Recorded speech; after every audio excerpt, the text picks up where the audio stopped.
the Instagram stories for Monday, October 21st. I'm your host, Daniel Hill. Before I dive into today's episode, I want to give an update about the show. Last week, I asked for you, the listener, to give me your feedback on the show, how I can improve it, how I can make it better, any major problems, and then I would use that information to improve the show. Thankfully, many of you filled it out, which I super appreciate, not only you listening to the show, but being willing to share your feedback with me. And for those who have filled out the form, I've sent you a $20 virtual Amazon gift card. So hopefully you got that. The learnings that I got by way of feedback were not all exactly the same, meaning that many listeners suggested different things. So I want to figure out what is the best way to incorporate those to the amount of time, energy, and bandwidth that I have in order to implement those improvements across the show. Thankfully, I did not get a lot of complaints about the audio quality, which was what my biggest fear was, frankly. I don't have a fancy studio with soundproofing material on the walls or anything like that.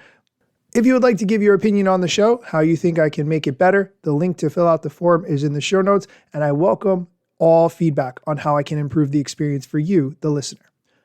With that, let's get into today's episode.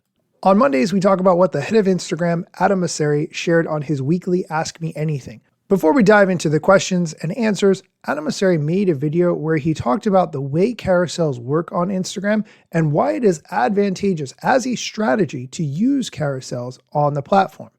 I will let him explain it to you, but the short answer is they show carousels multiple times because there are multiple photos, so it's worth it to post a carousel instead of a photo. Why carousels often get more reach than photos? Two main reasons. One, multiple pieces of media on going to mean more interactions with your carousel post, and more interactions is going to mean more reach on average. And two, if someone sees your carousel post but they don't swipe, we'll often give that carousel a second chance and automatically move to that second piece of media for the viewer. Also, if you do post a carousel, I highly advise you to add music so it's eligible to show up in video experiences like the Reels tab. Now, don't feel like you have to force it, but if you're on the fence and you can go either way, choosing a carousel over a photo will often help you get more reach. More advice to come. Peace.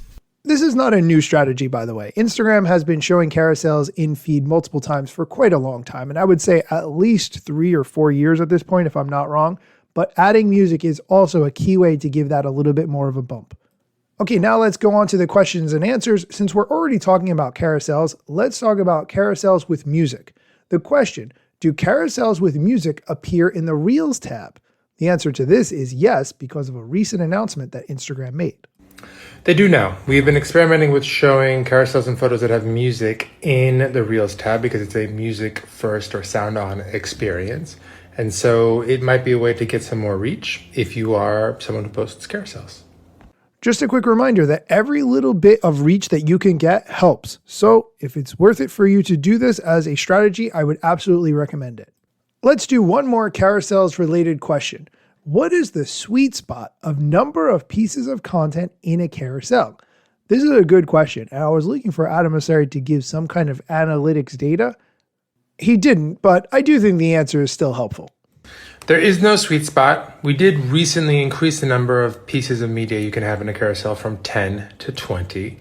If we show something multiple times because someone doesn't swipe, we only do that twice. So adding more isn't going to help you. So just add as many that you need to tell the story that you want to tell, and don't feel like you need to add any more than that. Okay, we are going to take a quick break. When we come back, we're going to talk about getting more views on Reels, Reels monetization, and cross-posting between apps. So stick around. Welcome back. Let's continue with the questions and answers. The next one has to do with creators being compensated. Will creators ever be compensated for views on Reels? I'll be honest, I am so just over how Instagram handles this whole topic that I don't even want to get into it. Here's Adam's answer.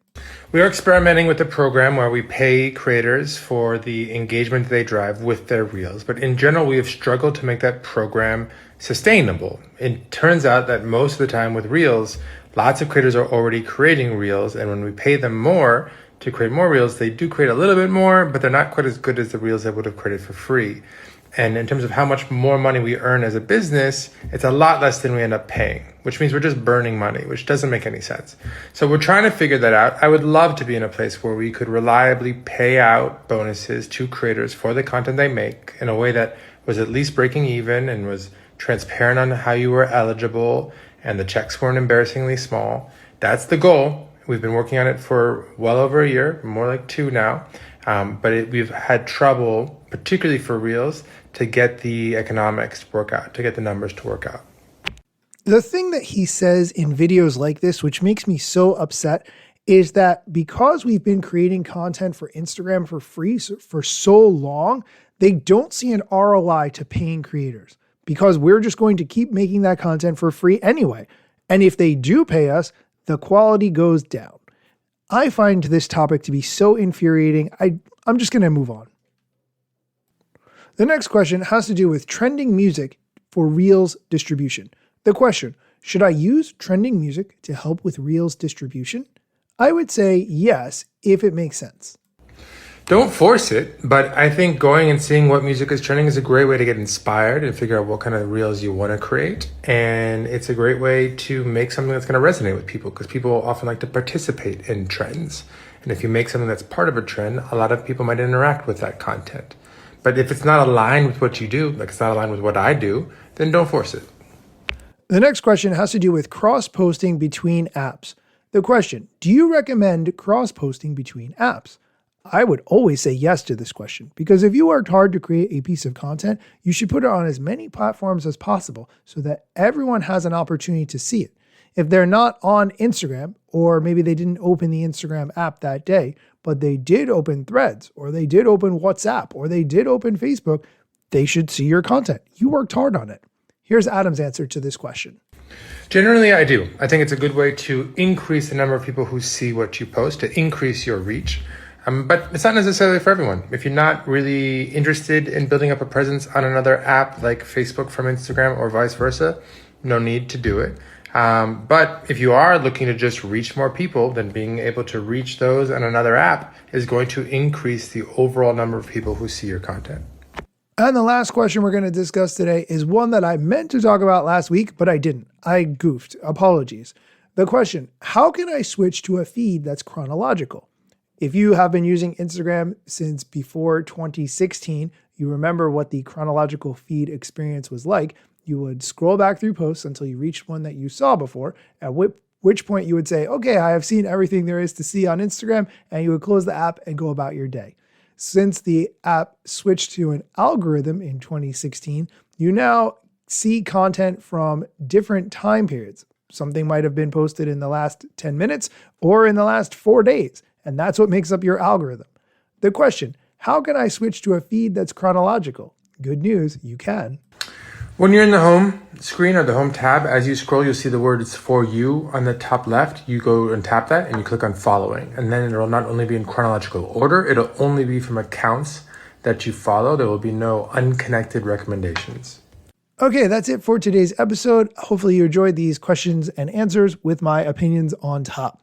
If you would like to give your feedback on the show, which would be greatly appreciated, go to the link in the show notes where you can fill in all the things you think about the show, what's good, what's bad, and where you think it can be better. As always, come back next time for more social media news, strategy, and other things I think are very important and therefore you should know. Let me tell you a couple things that you should know about me. A product manager but do not have a bachelor's degree. But actually that's factually a fraction of me. Another fraction's posting content irregular and irrationally. Still probably won't get a job at the Gram.